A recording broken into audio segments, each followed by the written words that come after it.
আসসালামু আলাইকুম ওয়া রাহমাতুল্লাহ। আশা করি আল্লাহর অশেষ রহমতে আপনারা সবাই ভালো আছেন। প্রিয় ভাই ও বোনেরা, মহান আল্লাহ তাআলা যখন জান্নাত এবং জাহান্নাম সৃষ্টি করেছিলেন, তখন সেখানে কি ঘটেছিল? কেন জান্নাতের চারপাশকে কষ্টদায়ক বিষয় দিয়ে এবং জাহান্নামের চারপাশকে দুনিয়ার আকর্ষণীয় লোভ লালসা দিয়ে ঘিরে দেওয়া হয়েছিল? আজ আমরা আবু দাউদের একটি বিখ্যাত হাদিস থেকে এই চমৎকার রহস্যটি জানব।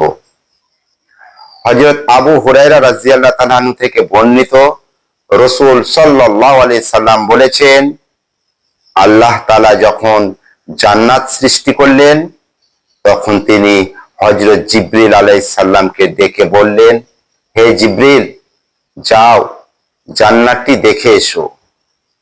জিবরিল আলাইহিস সালাম আল্লাহর নির্দেশ পেয়ে জান্নাত দেখতে গেলেন।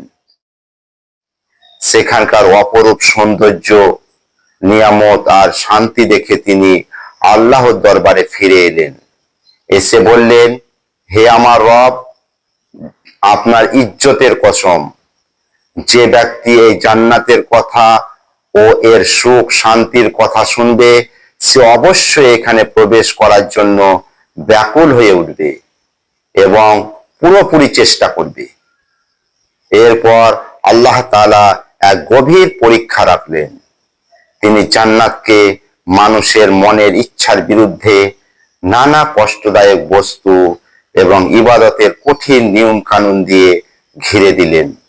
অর্থাৎ শরীয়তের হুকুম পালন করা, যা মানুষের নফসের বা মনের জন্য কিছুটা কষ্টকর। এরপর আল্লাহ বলেন, জিবরিল, এবার গিয়ে জান্নাতটি দেখে এসো। হযরত জিবরিল আলাইহিস সালাম যখন দেখতে গেলেন যে জান্নাতের চারপাশে কষ্টের দেওয়াল দিয়ে ঘেরা, তখন তিনি ফিরে এসে বললেন, হে আমার রব, আপনার ইজ্জতের কসম, এখন তো আমার ভয় হয়।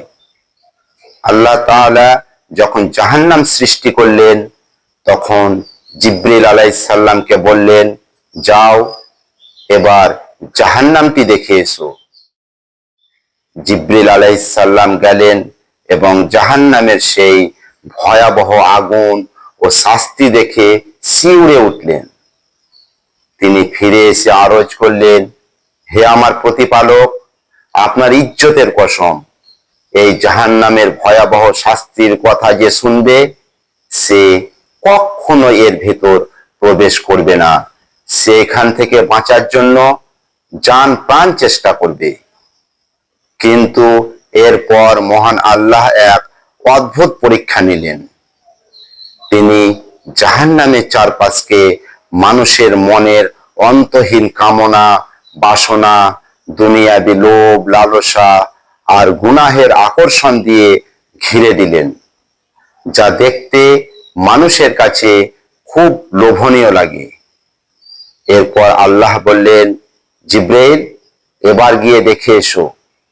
জিবরাইল আলাইহিস সালাম গিয়ে দেখলেন জাহান্নামের চারপাশে আকর্ষণীয় সব গুনাহের কাজে ঘেরা। তিনি ফিরে এসে অত্যন্ত চিন্তিত হয়ে বললেন, হে আল্লাহ, আপনার মহিমার কসম, এখন তো আমার ভয় হচ্ছে যে দুনিয়ার এই আকর্ষণ আর মোহ থেকে বেঁচে থাকা মানুষের জন্য এত কষ্টকর হবে যে প্রায় কেউই হয়তো জাহান্নামে যাওয়া থেকে বাঁচতে পারবে না। প্রিয় ভাই ও বোনেরা, এই হাদিস থেকে আমরা বুঝলাম জান্নাতের পথ কষ্ট আর ধৈর্যের, কিন্তু এর শেষটা চিরসুখের।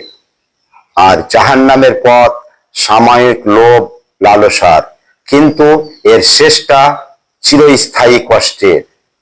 আল্লাহ আমাদের সবাইকে নফসের কুপ্রবৃত্তি থেকে রক্ষা করুন।